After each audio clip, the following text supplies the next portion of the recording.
hablar de conflicto en Colombia, desde el punto de vista contemporáneo, histórico y contextual necesariamente, nos refiere inmediatamente al tema de los derechos humanos. País que ha sido, pues, que estaba en el huracán de la violación de los derechos humanos, de la violación al derecho internacional humanitario, ahora, antes, y en ciernes, pues, de una paz que se trabaja y se negocia. Para hablar de este tema, hemos invitado al señor Todd Howland. Él es el representante en Colombia de la Alta Comisionada para los Derechos Humanos de las Naciones Unidas. Señor Howland, bienvenido, buenos días, ¿cómo le va? Bien, gracias por la oportunidad para estar con ustedes hoy. Pues muchas gracias por haber venido, ya habíamos querido varias veces, al fin logramos que viniera.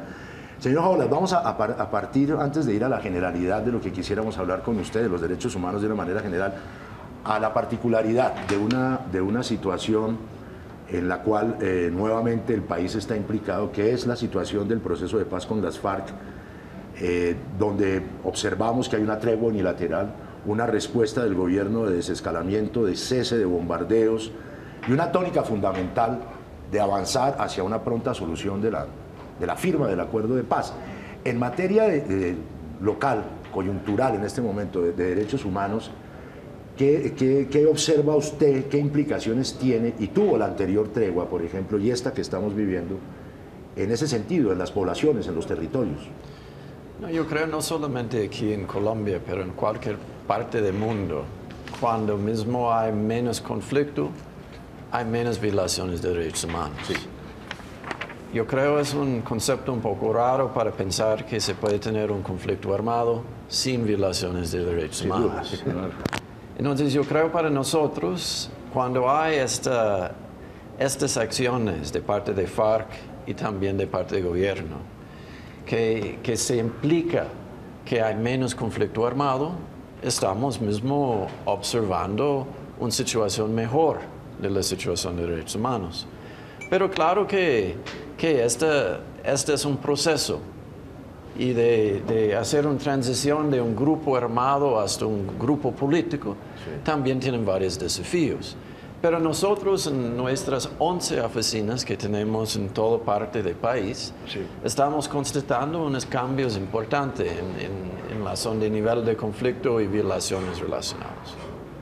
Señor Howland, y si uno hiciera como una prolongación hacia el futuro, en el supuesto que todos queremos, y las Naciones Unidas, que es un acompañante del proceso de paz en Colombia, es un profundo interesado en el supuesto de una paz o en la determinación de una paz y del abordaje del posacuerdo y del posconflicto, ¿cuál desde ya serían para las Naciones Unidas los riesgos en materia de violación de derechos humanos, que es lo que nos preocupa tanto hacia el futuro, una vez desaparecidos actores fundamentales en este sentido, como las FARC y probablemente el ELN?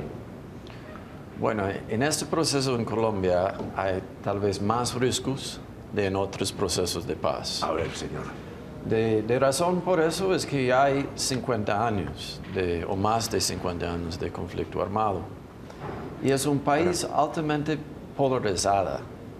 Hay un polémica muy grande que existe y todavía no hay un entendimiento por todos los colombianos y colombianas la importancia de la diversidad de opinión y de respeto por todas las personas en sus derechos para participar en el mundo político. Sí. Yo creo aquí hay varias preocupaciones. Sí, señor. Uno es que si vamos a mismo evaluar la situación en el área rural colombiana, vamos a encontrar un lugar donde los servicios básicos públicos no lleguen, donde niveles de pobreza son muy altos. Entonces, si este conflicto armado no implica también transformaciones en la zona de ser un país más incluyente, un país que mismo hay más oportunidades en la zona de trabajo, educación, salud, yo creo hay una dificultad de mismo ver cómo este proceso puede ser sostenible, porque hay mucha injusticia que existe aquí en Colombia. Y nuestra experiencia comparativa indica cuando hay este tipo de violaciones de derechos humanos y cuando no hay una respuesta estructural y mismo bastante grande, los raíces de conflicto pueden seguir. Sí. Segundo, hay un otro problema, una historia muy triste en la zona de varias varias demovilizaciones de parte de otros grupos rebeldes y también una fuerza de la FARC, donde había un número bastante grande de personas que demovilizaron, que fueron asesinados. Claro. Entonces hay un riesgo también que esperamos que mismo había unos cambios importantes en el país, pero todavía existen los grupos post-paramilitar, que mismo los BACRIM, existen varias partes del país que todavía tienen una influencia. También hay problemas grandes en la zona de personas que mismo sientan como victimizadas, que pueden mismo dar un dinero a un sicario y que Claro. ya puede tener un problema. También hay otro problema que tal vez es todavía más complejo, ¿no? En la zona del espacio político para la FARC. FARC está operando en lugares rurales donde hay ya liderazgo de parte de campesinos, indígenas y afros. Y es importante que haya un entendimiento que existe en la zona de este nuevo actor que llegue y van mismo a ejercer un poder político y no militar. Y por ello es importante que haya un mejor entendimiento de distinción de ser un actor armado, de ser un actor político. Sí. Y estas transiciones en varias partes del mundo también son complicados, ¿no? Porque ellos están acostumbrados, los grupos rebeldes, de tener se puede decir, Autoritarismo. sí, una autoridad homogénea. Y cuando personas no están de acuerdo, entonces hay roces. Sí. Entonces yo creo ahí también es importantísimo que las personas que viven en estas áreas rurales, campesinos, indígenas, afros, que hay una interacción con la mesa hoy en día para mismo clarificar cómo este proceso va a llevar a cabo, cómo ellos van a recibir los demovilizados de FARC, cómo este proceso de conversión de un actor armado hasta un actor político puede mismo llevar a cabo sin crear mismo conflictos sociales en estos lugares donde ellos van a demovilizar. Señor. Entonces hay varias preocupaciones. Claro. En la zona de este proceso de paz. Es importante de superar todo de ellos en la zona de tener un paz sostenible. Me parece interesantísimo, casi que desde el punto de vista de definición conceptual, usted añade el elemento social. Desde la óptica filosófica general, se puede asumir que los derechos sociales, que son sujeto de reformas en el posconflicto, pues eso quisiéramos, ¿no?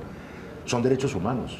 No, son derechos humanos, no es de derecho. Eso no lo entienden en Colombia, señor Howland. Bueno, yo creo que es importante de entender que los derechos humanos son políticos, civiles Y sociales. y también económicos, sociales y culturales. Eso es fundamental. Culturales es muy importante, ¿no? Cuando estamos hablando de las poblaciones indígenas y afros, su cosmovisión tiene que ser respetado, cómo se puede mismo crear una sociedad que va a respetar su gobierno propio, su economía propia, y todo esto es parte de los derechos humanos. Doctor Howland, precisamente en ese sentido, en los derechos de las tres generaciones, ¿usted cómo encuentra hoy a Colombia? Eso fue un suspiro. No, yo creo como Colombia es muy complicado, porque ¿Dónde está? en unos lugares las tres generaciones de derechos humanos son respetados. En las grandes ciudades. En las grandes ciudades, la gente que vive en Bogotá o en Barranquilla, mucha gente en Medellín, hay un disfrute bastante grande y amplio de los derechos. Y hay alcaldes y gobernaciones que responden cuando hay violaciones de derechos humanos. Entonces, por esta razón es complicado Colombia, ¿no? Porque un parte de Colombia ya está viviendo en un estado de derecho bastante avanzado, con un nivel de desarrollo bastante bueno. Pero hay una otra parte de Colombia que está sufriendo una exclusión social, que vive en la pobreza y que no tienen acceso de los servicios y derechos básicos, ¿no? Agua potable es un problema muy grande en varias partes del país. Electricidad, hay un 5% que no la tienen. No, salud, educación. Hay un problema bastante problemática que tiene que ser mismo tratado de manera robusta, porque hay una oportunidad hoy en día con ese proceso de paz, de no solamente terminar esta guerra, pero de terminar las razones por el conflicto. Bueno, más claro no puede ser. Mire, en Naciones Unidas, la organización que usted representa en Colombia, hay una gran experiencia en todo esto de los derechos humanos y que en nuestra carta política significan económicos, políticos, sociales, ambientales, etcétera, ¿cierto? ¿Sería posible que Naciones Unidas, con esa actitud y con todo ese conocimiento y ese acervo, influyera más en la política económica en Colombia que la OCDE, por ejemplo? Se lo pregunto porque es que en la raíz del conflicto armado está la inequidad, la pobreza, la miseria, la falta de oportunidades, etcétera. O sea, eso origina un conflicto, ¿cierto? Y si se mantiene esa inequidad en Colombia, el 0.4% de los propietarios tienen el 45% de la tierra productiva en el campo. O sea, esa es la distancia. Entonces, ¿cómo hacer para que Naciones Unidas también influya en las determinaciones económicas, planes de desarrollo de los países que asesora? Y no tanto pues la Organización Mundial del Comercio, los rentabilistas, los mercantilistas, los globalizadores del neoliberalismo, etcétera. Bueno, yo creo nosotros tenemos una ventaja en la zona de varias organizaciones porque somos una organización de principios. Y estos principios van a empoderar la gente. Claro que es un proceso. Derechos humanos no es un regalo, es un herramienta. Y este herramienta tiene que ser conocido y utilizado por todo el mundo para mismo facilitar cambios. Pero yo creo que es importante cuando estamos hablando de esta inequidad, que hay un mejor conocimiento dentro de los políticos, de los municipios. De mismo ellos tienen un herramienta importante de hablar sobre las violaciones existentes en la zona de derecho de agua, educación, porque el país ya tiene una obligación legal. Yo creo sus cortes, y específicamente la Corte Constitucional, ya tienen una jurisprudencia importante. Pero estos herramientas no son utilizados de manera suficiente por los alcaldes en las áreas rurales para hacer argumentos en la zona que no. Este dinero que ustedes están me mandando no es suficiente en la zona de atacar estas inequidades que existen. Porque estas inequidades no son solamente un problema social. Estas son violaciones de derechos humanos. Cuando mismo no hay agua potable en un país tan desarrollado como Colombia, esta es una violación de derechos humanos. Cuando mismo en un municipio no hay un colegio en la zona después de primario, no hay lugar para ellos para ir y tienen que mismo ir de otro municipio, hay un problema. Entonces, yo creo que es importante también de no simplemente hablar sobre los pobres y que necesitamos hacer algo por los pobres. No, hay derechos básicos y estos derechos básicos tienen que ser respetados de manera mínima por todos. En esto yo creo había mucha dificultad o problemas polémicas y de retórica relacionada al conflicto armado. Cuando personas en áreas rurales hablaban sobre la inequidad, había estigmatización de ellos. Entonces había mucho miedo de parte de ellos para mismo empujar sus propios derechos. Entonces yo creo hoy en día con este cambio que esperamos que mismo va a llevar a cabo, que con este cambio, ¿no? La gente va a tener un espacio más grande para hacer la incidencia apropiada, que este mismo va a facilitar los cambios, porque no va a ser nosotros. Va a ser los colombianos utilizando los herramientas de su propia constitución y los instrumentos internacionales de derechos humanos que mismo va finalmente a hacer este cambio. Sí, señor Jaula, usted habla pues esa opción macro de los derechos y se me ocurre preguntarle, usted dice que hay avances y hay imperfecciones y muchas personas dicen que no. El derecho a la democracia, que finalmente sintetiza todo, ¿eso usted cómo lo observa en Colombia? Bueno, de fondo, ¿no? No, yo creo que hay unas dificultades en la zona de... Esta Constitución del 91 es una Constitución bastante bien conceptualizada. Pero en la teoría. Pero, bueno, la aplicación es distinta. Pero en la zona de conceptualización de un Estado democrático, hay unas dificultades cuando se puede notar que hay una concentración de poder en las ciudades como Bogotá, Medellín, Cali, Barranquilla y las áreas rurales como como la Amazonía. Casi no hay representación en la Cámara o Senado. Y hay unos problemas en todas las áreas rurales de Colombia que ellos no tienen una habilidad o suficiente votos, ¿no?, para mismo tener un impacto. Entonces, en varios países hay maneras de intentar de mejorar la representatividad. Claro que siempre tiene que mismo entender la importancia de la voto mayoría, que cuando hay más gente ellos tienen que tener más poder de voto. Sí. Pero también hay unos conceptos importantes de representación que existen en la zona de los lugares que son alejados de los centros urbanos, que mismo no tienen un voz, entonces hay una exclusión estructural de varios ciudadanos por causa del sistema de votación que existe en Colombia.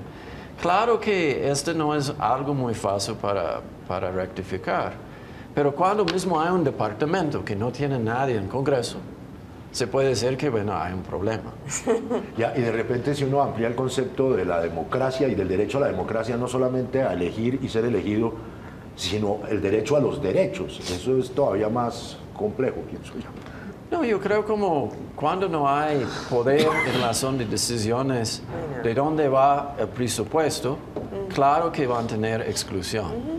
Y hay unas dificultades que existen, ¿no?, que está exacerbado por el nivel de desarrollo que existe, por ejemplo, en Bogotá. Sí. Entonces, cuando hay concurrencia para presupuesto, bueno, la gente en Bogotá tiene todas las universidades de primera calidad, tienen toda la gente formados y ellos van mismo a hacer mejores argumentos en la zona de por qué el dinero va para Bogotá. Y se puede ver, pero hay varios departamentos sin universidad. Putumayo, un ejemplo. Sí, ¿no? Claro. ¿Dónde esta gente va? A la universidad. Bueno, se va a Cali, se va a Bogotá, ¿y dónde se va después? Se queda ahí. Claro, mire usted, claro, señor Jaula, usted que es norteamericano y que viene de un país sustancialmente distinto en materia de las garantías políticas en una sociedad fundamentalmente federal, ¿no es cierto? Vuelve uno aquí con lo que usted dice, a ese debate de 200 años de historia colombiana, de regiones y centro, entre qué curioso, ¿no?, entre el federalismo y el centralismo, que no pocas veces fue el origen de las guerras, por ejemplo, del siglo XIX en Colombia. Es importantísimo tocar ese punto de qué pasa acá con este centro omnímodo y totalmente embudo de la nacionalidad y de los recursos y la periferia. Pero ojalá eso no conduzca pues a unas posiciones tan antagónicas, Ana María, que tengamos que recrear pues las guerras intestinas del siglo XIX en Colombia. Que le decíamos patria boba, además, sí. ¿Cómo será? Doctor Howland, hablando de ejercicio de la política del gobierno y de derechos humanos, ¿qué tan fácil o difícil es para las agencias de Naciones Unidas hacer su trabajo en Colombia cuando el imaginario político en Colombia de alcaldes, gobernadores, incluso a nivel central, de entidades nacionales del gobierno, el conflicto es digamos, el gran marco de referencia, no solamente para políticas de derechos humanos, sino de cualquier otra política? ¿Qué tan fácil es hacer veeduría y apoyo a el ejercicio efectivo de los derechos humanos en este país? Perdóneme, señora Jaula, y le agrego otro término coyuntural, veeduría y verificación. Bueno, yo creo es importante de hablar de manera comparativa. Hay en realidad una abertura bastante grande en Colombia en la zona de tener la presencia de Naciones Unidas. Yo creo como ya nuestra oficina ya está aquí por más de 15 años. Sí. Y nos quedan otros 5 todavía. Y claro que hay a veces unas dificultades en la zona de nuestra relación con el gobierno, porque en parte de nuestro trabajo es este propio monitoreo. Sí. Y de signalar cuando hay problemas. Pero también yo creo, esto depende mucho de nuestra habilidad de interactuar. Diplomacia. Cuando hay un reconocimiento, que hoy en día el gobierno nacional está haciendo un reconocimiento en la zona de problemas de pobreza. cuando mismo hay una abertura de parte del gobierno nacional para hacer negociaciones con los pueblos indígenas y afros y campesinas. Eso hace nuestro trabajo más fácil, porque en parte de nuestro trabajo es para crear puentes entre de las personas que son mismo excluidos y el gobierno nacional para comenzar a tener estas conversaciones. Y claro, a veces hay acuerdos y hay dificultades de implementar estos acuerdos. Nuestro rol es mismo para verificar qué fue implementado, qué no fue implementado y de hacer la incidencia para mismo mejorar el nivel de implementación de estos políticos en favor de los derechos humanos. Y claro que esta es una tarea un poco complicado, pero yo creo mismo echar un poco de flores para el gobierno nacional, Claro. porque no es todos los gobiernos en el mundo que mismo está invitando a las Naciones Unidas para estar en su país, constatando que hay problemas y también ayudando para superarlos. Es que como no es una dictadura, sino un gobierno elegido democráticamente, claro, que hace algunos años yo no sé si hubieran invitado a las Naciones Unidas tan vehementemente como lo hace ahora Santos. Pero es que, hablando de Uribe, claro. De hecho, para ahí va mi pregunta, y es casualmente con el gobierno Santos. ¿Se superó en algún momento, hace algunos años, hubo algún roce con el gobierno Santos que llegó a pensar, incluso no solamente a pensar, sino a decirnos a los colombianos que a lo mejor ya era hora de darle las gracias a la oficina del alto representante y despedirla de Colombia? ¿Se superó Bueno, esa etapa? yo creo como es natural, ¿no? Porque también hay la imagen que el país quería mismo traer al mundo. Sí. Y a veces hay una confusión, porque a veces personas dentro del gobierno piensan que tener una oficina nuestra es un señal que hay problemas. En realidad, esto es un señal por los otros países que hay una seriedad de tratar estos problemas. Entonces, yo creo a veces hay personas que no tienen el entendimiento apropiado. Porque cuando nuestra oficina es activa, esto indica que hay un interés de parte del gobierno para tratar estos problemas y que mismo nuestra experiencia comparativa puede ser útil para el gobierno para superarlo. Claro. Bueno, es evidente que en este proceso de paz y en este proceso de redeterminación del destino nacional, el acompañamiento de las organizaciones internacionales y la primera de todas, desde luego, las Naciones Unidas y sus oficinas acá, es fundamental. Definitivo. Por eso celebramos la presencia no solamente del señor Tom Howland, sino de toda la estructura de las Naciones Unidas acá en La Habana, donde esté ecuménicamente, potenciando el proceso de paz, el proceso de la defensa de los derechos humanos en ese sentido amplio de lo económico, lo ambiental, lo social y los derechos mismos a la vida. Señor Todd Howland, muchas gracias por haber venido al primer café. Bueno, gracias Muy por la gentil, oportunidad. Y ojalá vuelva pronto. Bueno, Sí. Lo podemos llamar. Claro ¿Cuánto que le sí. queda en Colombia? Esto no sé. Lleva como 3 años. Depende del acá. proceso de Ya está paz. más de 3 años. Bueno, entonces listo. no sé. Nos veremos. Muchísimas gracias. Esperemos Muy gentil por haber venido tenerlo al acá primer más tiempo. café. Bueno.